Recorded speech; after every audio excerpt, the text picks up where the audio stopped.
우리가 사는 이 땅에서 가장 결속력이 강한 집단 혹은 공동체가 무엇일까? 아마도 가정이라고 생각합니다. 가족 중 누군가 좋은 일이 생겼을 때 가장 기뻐할 수 있고, 또 어려운 일이 생겼을 때 슬퍼하며 삶의 애환을 나눌 수 있는 가족이 있음을 우리는 경험하곤 합니다. 그러면 교회는 어떠할까요? 교회는 가정과 비교해 볼 때 출발부터 다릅니다. 가정은 혈육의 관계입니다. 태어나서 보니 부모이고 형제인 거예요. 좋으나 싫으나 함께 먹고 뒹굴고 시간을 갖습니다. 끈끈한 정이 생길 수밖에 없습니다. 그거에 비해서 교회는 남남으로 시작합니다. 이 땅에 어떠한 집단이든 교회만큼 다양한 구성원이 있는 공동체는 드물 것입니다. 남녀노소를 불문하고 또 마음의 원함이 있으면은 누구나 교회 공동체의 일원이 될 수 있습니다.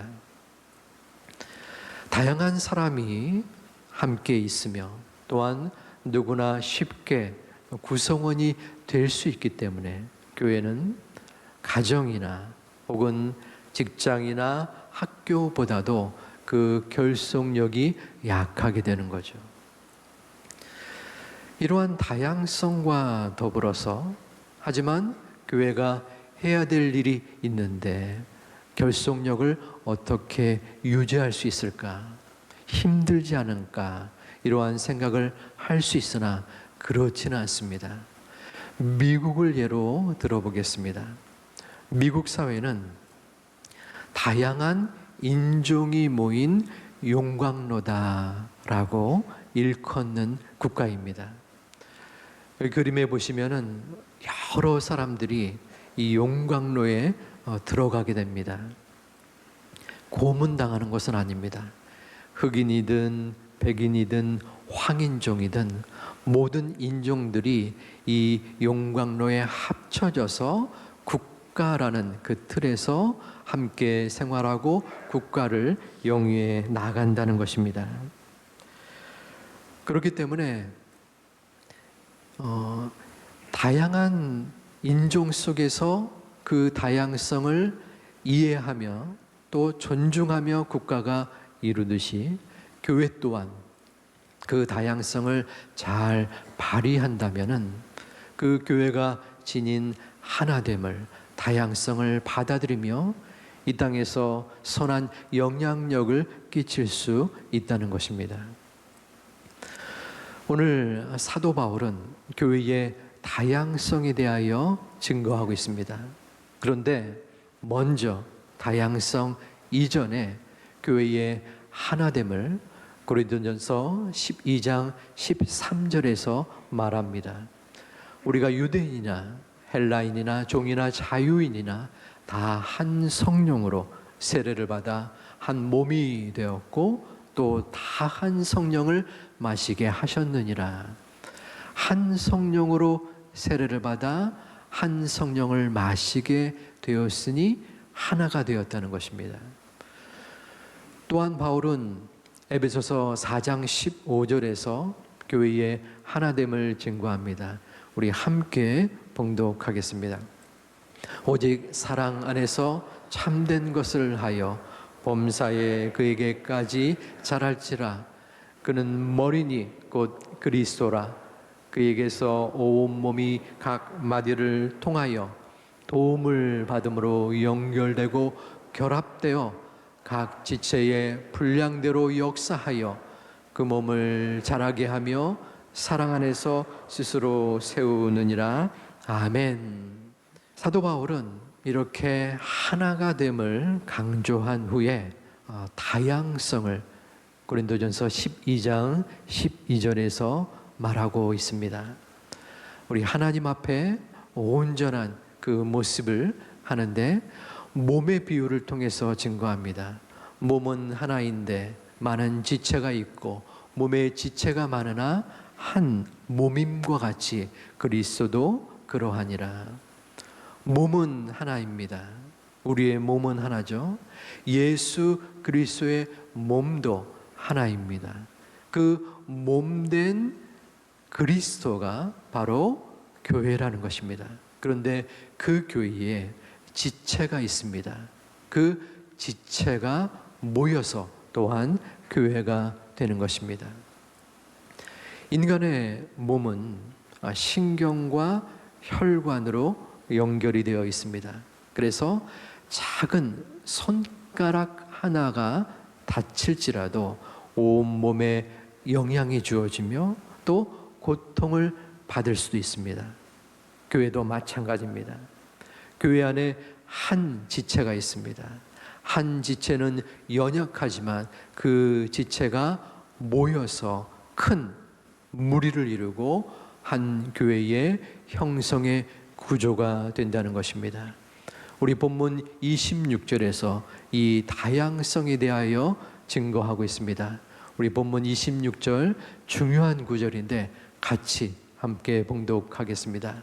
만일 한 지체가 고통을 받으면 모든 지체가 함께 고통을 받고 한 지체가 영광을 받으면 모든 지체가 함께 즐거워하느니라.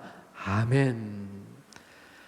한 지체가 고통을 당하면 모든 지체가 함께 고통을 당합니다.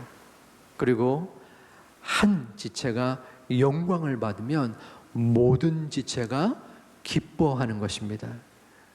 고통과 기쁨이 함께하는 교회는 바로 운명 공동체입니다. 사도 바울은 마음의 꿈과 또 비전이 있었습니다. 그것은 한 지체가 모든 지체가 되어지고 또한 그 지체의 기쁨과 아픔이 함께 일어나는 소그룹 그리고 교회 공동체를 그는 꿈꾸었습니다. 이러한 지체의 중요성 그리고 하나됨을 표시하고 이루게 된 것에는 그 배경이 있습니다. 고린도 교회에 문제가 있었는데 그것은 분열의 문제였습니다. 고린도 교회는 여러 가지 분열이 있었는데 첫 번째는 계파 간의 분열이었습니다. 야, 나는 바울에게서 가르침을 받았으니 나는 바울파다. 아니야, 나는 그 유명한 베드로에게 교육을 받았으니 베드로파야. 그러한 계층 간의 분열이 있었어요. 두 번째로는 은사의 분열이었습니다. 은사는 하나님께로부터 받은 은혜입니다.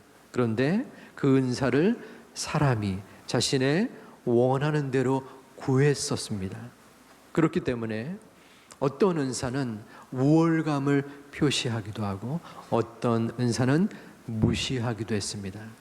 그리고 오늘 이 본문의 배경이 되는 그러한 분열은 고린도전서 11장의 부와 연관된 분열이었습니다. 당시 부유한 신자들이 있었어요. 그 신자들은 가난한 신자들을 무시했습니다. 그들과 한 교회에서 그 당시는 나눔의 공동체 그리고 식사의 공동체가 중요했었는데 식사조차 하지 않았습니다. 함께 공동체에 있는 것조차 불편하고 또한 원망을 표했습니다. 이러한 모습을 보고 사도 바울은 그렇게 하면 안 된다. 한 지체가 다른 지체를 멸시하고 무시해서는 안 된다. 하나님께서 이루신 지체의 소중함을 너희는 간직해야 된다라고 강조하고 있는 것입니다. 우리는 하나님으로부터 받은 하나님의 아들 예수 그리스도의 몸된 교회의 한 지체입니다. 한 지체를 우리가 소중히 것이기 때문에 한 사람 한 사람이 교회 안에서 중요한 역할을 간직하는 것입니다. 나 하나쯤이야 하면서 우리가 기도하지 않는다면 우리는 기도가 부족한 공동체가 됩니다. 나 하나쯤이야 하면서 말씀을 읽지 않으면 우리는 말씀이 부족한 공동체가 되어집니다. 나 하나쯤이야 라고 하면서 예배와 모임에 게을리하면 우리는 모임과 예배에 약해지는 공동체가 될 수밖에 없습니다. 나 하나쯤이야에서 나 하나라도의 태도로 바뀌어져야 됩니다. 나 하나라도 기도하고 말씀 읽고 예배와 모임에 함께 한다면 우리의 공동체는 풍성해지게 됩니다. 하나님께서 그 교회 공동체를 품에 안으시고 사랑하시고 영광을 받으시고 그 가운데서 하나님의 본연의 복음 사역을 위하여 쓰임을 받을 수 있는 것입니다. 우리 모두의 마음속에 나 하나쯤이야 라는 것이 아니라 나 하나라도 나에게 주어진 직무와 말씀과 기도와 모임 가운데 충성을 다하리라 하는 믿음의 고백이 있어지는 이 시간이 되시기를 주님의 이름으로 축원을 드립니다. 사도 바울은 지체의 다양성에 강조를 연이어 하고 있습니다. 우리 고린도전서 12장 18절을 보게 된다면 그러나 이제 하나님이 그 원하시는 대로 지체를 각각 몸에 두셨으니, 여기서 하나님이 그 원하시는 대로라는 원어의 의미는 배치한 대로입니다. 무엇을 배치했습니까? 이것은 군사적 용어로서 군대의 지휘관이 그 군 전쟁을 이기기 위하여 그 군사를 세심하게, 아주 세심하게 배치한다는 것입니다. 이렇듯이 하나님께서는 우리 각 지체들을, 성도들을, 여러분들을 하나님의 교회에 배치하셨습니다. 내가 구원을 받고 교회에 나온 것이 나의 마음의 결정과 생각과 판단으로 이루어졌다라고 우리는 생각할 수 있지만 하나님께서는 우리를 배치하신 것입니다. 그 원하는 대로 우리를 이끄셔서 하나님의 뜻과 섭리로 여러분들을 이곳에 인도하셨음을 믿으시기를 소망합니다. 하나님께서는 지체의 소중함을 연약한 지체를 돌보고 귀하게 여긴다라고 24절에서 또한 말씀합니다. 오직 하나님이 몸을 고르게 하여 부족한 자의 지체에게 귀중함을 더하사. 당신은 불을 둘러싼 분열과 갈등이 있다고 했습니다. 부자 성도가 가난한 성도를 무시하는 상황이었습니다. 하지만 그것은 이 땅의 모습이었습니다. 하나님은 부족한 자에게, 돈이 없는 지체를 향하여 너희가 귀하다. 내가 볼 때 부자, 가난한 것은 문제가 아니다. 너는 한 지체로서 내가 도리어 귀하게 여기노라 라고 말씀하고 있는 것입니다. 본 해퍼라는 유명한 신학자가 있습니다. 그분은 이런 얘기를 했어요.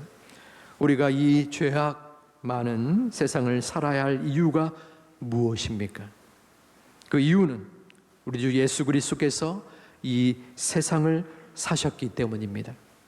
이 세상이 예수 그리스도께서 사시고 또한 우리를 위하여 자신을 주실 가치가 있었다면 우리에게도 역시 그런 가치가 있습니다. 무슨 말입니까? 우리가 가치가 있는 이유가 바로 예수 그리스도 때문이라는 것입니다. 아울러서 내가 내 옆에 있는 지체를 중요하고 가치 있게 보아야 되는 이유도 바로 예수 그리스도 때문입니다. 다른 이유가 결코 있을 수 없습니다. 그 사람이 나에게 유익하기 때문에, 그 사람이 지닌 배경이 뭔가 도움을 받을 수 있을 것 같기 때문에 그 사람을 귀하게 여긴다면 그것은 오늘의 말씀에서 벗어나는 것입니다. 우리는 예수 그리스도가 우리 교회의 몸된 공동체이기 때문에 그 공동체를 이루는 한 지체 한 명을 예수님이 피 흘려서 살리셔서 또한 이곳에 함께 있어 주셨기 때문에 우리가 그 지체를 바라보며 그 지체와 함께 나아가는 것입니다.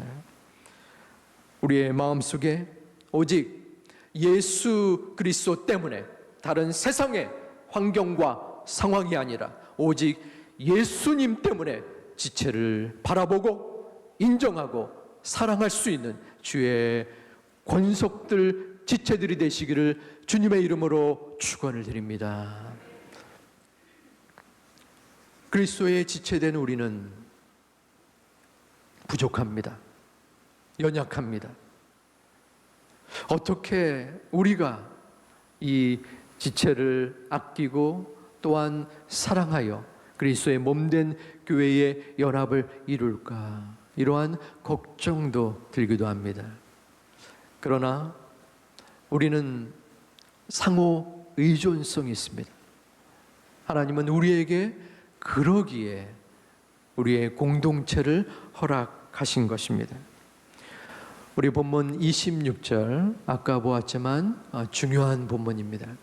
한 지체가 고통을 받으면 모든 지체가 함께 고통을 받고 영광을 받으면 함께 즐거워하는 공동체. 이것이 바울의 꿈이었습니다. 바울의 소망이었습니다. 바울의 권면이었습니다. 하나님의 말씀이었습니다. 감히 비교할 수 없는 그러한 위치이고 자리이지만 저에게도 비슷한 말씀의 소망이 있습니다. 그것은 로마서 12장 15절 말씀입니다. 우리 함께 봉독하도록 하겠습니다. 즐거워하는 자들과 함께 즐거워하고 우는 자들과 함께 울라. 아멘. 제가 상담을 공부하고 또 상담을 하면서 오랫동안 마음속에 간직하고 또한 표대로 삼았던 말씀이기도 합니다. 함께 즐거워하고 함께 우는 공동체. 저는 우리 제2교회가 함께 즐거워하고 함께 우는 믿음의 교회 공동체가 되기를 소망하고 기도합니다. 이 땅에서 이리 치이고 저리 치이다가 갈 바를 알지 못하고 아픔과 어려움 속에서 교회에 나오는 성도님들, 문제와 고통을 감내하면서 도저히 내 힘으로 할 수 없는 절망 속에서 교회에 나오시는 성도님, 주일에 예배를 통하여 하나님께서 말씀으로 회복하여 주시기를 소망합니다. 분명 우리의 믿음은 연약하지만 하나님께서는 그 믿음 속에 우리의 공동체를 허락하셨고 우리의 전체 공동체를 통하여 하나님께서는 회복을 이루십니다. 그런데 더욱더 효과가 있고 효력이 있는 것은 소그룹 공동체입니다. 그룹, 구역과 또한 전도회와 부서를 통하여 소그룹을 통하여 마음속에 가졌던 고민과 슬픔을 말씀으로 나누고 기도하는 가운데 함께 즐거워하고 함께 우는 그러한 제2공동체가 되어지기를 주님의 이름으로 축원드립니다. 저는 이 사역을 위하여 온 전력을 다할 것입니다. 하나님께서 부족하지만 저에게 주신 이 마음과 역량과 노력과 비전을 담아서 매진을 할 것입니다. 교회를 10년 다녔는데 마음속에 외로움이 있는 교회. 오랫동안 교회 활동을 했지만 내가 마음에 지쳐 쓰러질 것 같은 어려움 속에서 아무도 나를 찾아주지 않는 공동체. 교회에 건물이 있고 이름이 있기 때문에 교회라고 할 수는 있지만 그것은 오늘 말씀에서 비롯한 하나님의 몸된 교회, 하나님께서 인정하는 소중한 믿음의 공동체는 아닙니다. 사랑하는 우리 성도님들, 우리 제2교회 공동체를 위하여 기도해 주시기를 부탁드립니다. 우리 제2교회가 어려움과 아픔 속에서 함께 울고 기쁨과 또한 즐거움 속에서 함께 즐거워하는 믿음의 공동체가 되게 하여 주시옵소서. 사촌이 땅을 타면 배가 아픈 이 세태 속에서 나의 작은 성취를 누구보다도 함께 기뻐하고 내가 갈 바를 알지 못하고 헤매이는 그 순간에서 어느샌가 나에게 다녀와 함께 눈물을 짓고 기도하는 그러한 공동체가 되게 하여 주시옵소서. 우리의 마음속에 이 공동체를 향한 소망과 기도와 기대가 끊이지 아니하는 하나님 앞에 온전하게 은혜를 드릴 수 있는 아름다운 공동체가 되기를 다시 한번 주님의 이름으로 축원을 드립니다. 고사성어의 주마 가편이라는 말이 있습니다. 달리는 말에 채찍질을 한다라는 것이죠. 잘하는 사람에게 좀 더 격려를 해서 더 잘할 수 있게 만든다는 말입니다. 며칠 전에 교회에서 인천 노예 모임이 있어서 몇몇 목사님과 교제를 나누었습니다. 그 중에 한 목사님이 오래전에 제6교회에서 교육자 생활을 하시다가 지금은 부평에서 목회를 하시는 분이 계셨어요. 그분이 이런 얘기를 하시더라고요. 제2교회 성도님들은 너무 좋으시죠. 저도 절실하게 공감을 했습니다. 우리 제2교회는 지금 74년의 역사 속에서 큰 갈등과 어려움 없이 하나님의 은혜로 소망과 사랑 속에 지금까지 지내왔습니다. 그러나 동시에 저는 주마 가편의 마음으로 하나님의 말씀에 준거하여 여러분에게 채찍질은 아니지만 격려의 말씀을 드립니다. 여러분 주위에 혹시라도 너무 아파하고 힘들어하는 지체들이 있지는 않습니까? 그것이 나의 가족일 수 있고 또 그것이 나의 이웃의 어려움일 수 있습니다. 우리의 눈을, 우리의 마음을, 우리의 믿음을 그 지체를 향하여 바라보아야 합니다. 그 눈물을 바라보아야 합니다. 그래서 그 지체의 즐거움 속에서 내가 동참하고 그 아픔 속에서 내가 함께 울 때 예수 그리스도의 몸된 교회가 이 땅에서 온전한 은혜의 방주로서의 역할을 할 수 있는 것입니다. 우리의 소중한 마음을 담아 나 혼자만의 신앙이 아니라 내 신앙이 함께 힘을 합쳐 나아갈 때 그 힘이 도리어 나의 신앙에 도움이 되고 보탬이 되고 하나님 앞에 온전하게 나아갈 수 있는 것입니다.